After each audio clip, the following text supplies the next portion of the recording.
Hello everyone. Welcome to bone smart with doctor Tulsiram YouTube channel. So ఇవాళ మనం దేని గురించి తెలుసుకుందామంటే విటమిన్ B12 అండి. విటమిన్ B12 ఎట్లా ఫామ్ అవుతుంది, దాని ఉపయోగాలు ఏంటి, విటమిన్ B12 లోపం ఉంటే మనకి ఏమేమి సిమ్టమ్స్ ఏర్పడతాయి, దాన్ని ఎట్లా నివారించాలనేది ఈ వీడియోలో మనం తెలుసుకుందాము. సో విటమిన్ B12 మనం కోబాలమైన్ అని కూడా అంటాము.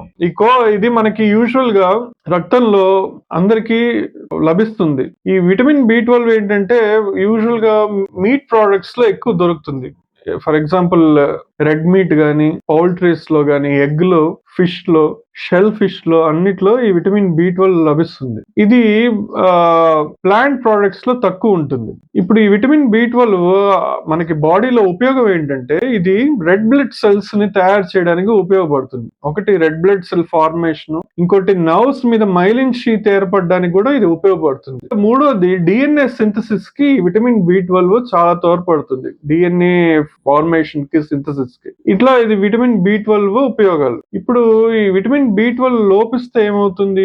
సాధారణంగా ఇది ఎవరిలో తక్కువ ఉంటుందంటే వేగన్స్ లో తక్కువ ఉంటుందండి. యూజువల్ గా ఓన్లీ మిల్క్ తీసుకునే వాళ్ళకి, నాన్ వెజ్ తినని వాళ్ళకి, వెజిటేరియన్స్ కి, ఓన్లీ ప్లాంట్ డైట్ తీసుకునే వాళ్ళకి విటమిన్ B12 కొంచెం తక్కువ మోతాదులో ఉంటుంది. అయితే దానివల్ల సిమ్టమ్స్ ఏర్పడడానికి చాలా టైం పడుతుంది. అయితే యూజువల్ గా అసలు ఏం సిమ్టమ్స్ వస్తాయి విటమిన్ B12 లోపిస్తే అంటే, యూజువల్ గా మనం చిన్న మౌత్ అల్సర్స్ వస్తాయి. అదొకటి విటమిన్ B12 లోపిస్తే. తర్వాత న్యూరలాజికల్ కంప్లైంట్స్ వస్తాయి. న్యూరలాజికల్ కంప్లైంట్స్ ఏంటంటే రెస్ట్లెస్నెస్, ఇరిటబిలిటీ, మెమరీ సరిగ్గా గుర్తు లేకపోవడము, అవన్నీ మనకి నర్వ్ తాలూకు లక్షణాలు చూస్తాం. అనీమియా వస్తుందండి. అనీమియా రావడము, అనీమియా తద్వారా ఫెటిగ్ అంటే ఊరికి అలసట రావడము, టైర్డ్నెస్, ఏం పని చేయబుద్ధి కాకపోవడం, ఇవన్నీ కూడా మనం vitamin B12 red blood cells కదా, రెడ్ బ్లడ్ సెల్స్ కి ఉపయోగపడుతున్నా అని చెప్పాం కదా. సో ఈ B12 తగ్గితే రెడ్ బ్లడ్ సెల్స్ ఫార్మేషన్ తగ్గిపోయి ఈ టైర్డ్నెస్ అని ఇవన్నీ కూడా చూస్తాం. ఇంకొకటి ఇది నర్వ్ ఫంక్షన్ కి చెప్పుకున్నాము.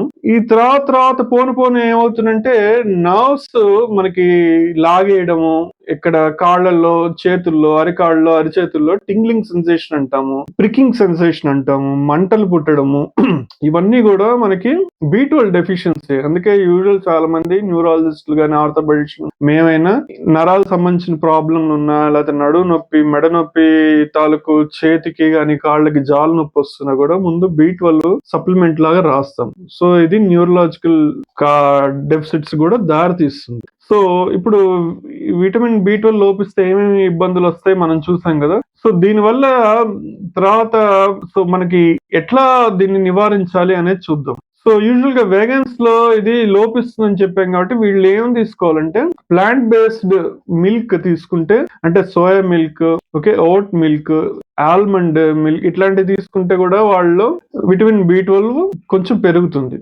అట్లాగే సీరియల్స్ తీసుకోవాలి. సీరియల్స్ అంటే ఏంటి? మనకి ఓట్స్ గానీ, గోధుమలు గానీ తీసుకుంటే వాటిలో విటమిన్ B12 దొరుకుతుంది. ఇంకోటి దంపుడు బియ్యం అంటే బ్రౌన్ రైస్, దాంట్లో కూడా విటమిన్ B12 బాగా లభిస్తుంది.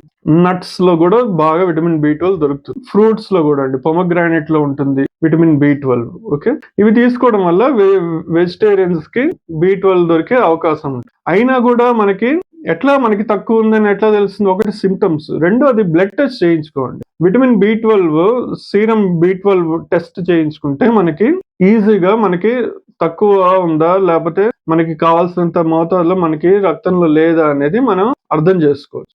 B12 డెఫిషియన్సీ ఉంది అనుకుంటే మనం డాక్టర్ని సంప్రదిస్తే దీనికి మనం ట్రీట్మెంట్ ఏంటంటే యూజువల్ గా అతి తక్కువగా ఏమి ఉండదండి. అందరికి కొంచెమే తగ్గుతుంది, లేకపోతే వాళ్ళకి ఎక్కువ బ్లడ్ టెస్ట్ కన్నా కూడా మేము వాళ్ళకి ఏమేమి సిమ్టమ్స్ వచ్చాయనే దాన్ని బట్టి ట్రీట్మెంట్ ఉంటుంది. సో ఫస్ట్ మనం టాబ్లెట్ ఇచ్చి చూస్తాం. విటమిన్ B12 ఫార్టిఫైడ్ మెడిసిన్స్ ఉంటాయి. సో మల్టీవిటమిన్ టాబ్లెట్స్ లో B12 కొంచెం ఉంటుంది. అచ్చంగా విటమిన్ B12 క్యాప్సూల్స్ ఉంటాయి.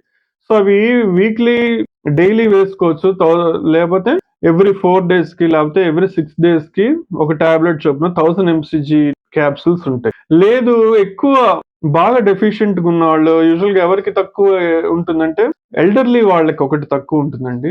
జీర్ణాశయం సరిగ్గా లేని వాళ్ళకి అంటే క్రాన్స్ డిసీజ్, పేగు వాపు అంటాం కదా తెలుగులో, అట్లా ఇబ్బందులు పడుతున్న వాళ్ళకి ఈ B12 సాధారణంగా తక్కువ ఉంటుంది. రెండోది షుగర్ ఉన్న వాళ్ళు ఎవరైతే మెట్ఫార్మిన్ తీసుకుంటున్నారో వాళ్ళలో కూడా ఈ B12 తగ్గుతుంది. సో ఈ 3 హెల్త్ ఇష్యూస్ ఉన్న వాళ్ళు B12 తగ్గుతుంది కాబట్టి వాళ్ళకి ఈ క్యాప్సూల్ చాలట్లేదు అనుకుంటే B12 ఇంజెక్షన్ మనం డైరెక్ట్ గా ఇవ్వచ్చు. అది కూడా వీక్లీ వన్స్ లాగా ఒక 2 మంత్స్ కంటిన్యూస్ గా ఇచ్చి అక్కడి నుంచి ఎవ్రీ మంత్ ఒకసారి చొప్పున ఇస్తే B12 ఈజీగా కరెక్ట్ అవుతుంది. తద్వారా టైర్డ్నెస్ గానీ, యూజువల్ గా నమ్నెస్, టింగ్లింగ్ సెన్సేషన్, చేతుల్లో తిమ్మిర్లు ఇట్లాంటి కంప్లైంట్స్ గానీ, ఏమైనా ఎనీమియా ఉన్నా కూడా తగ్గిపోతుంది. సో ఇదండి B12 ని మనం ఎట్లా నివారించాలి, ఏం వేసుకుంటే మనకి కంట్రోల్డ్ గా మోతాదులో ఉంటుంది అనేది మనకి ఈ వీడియోలో చూసాము. So stay tuned for more health related videos. Thank you.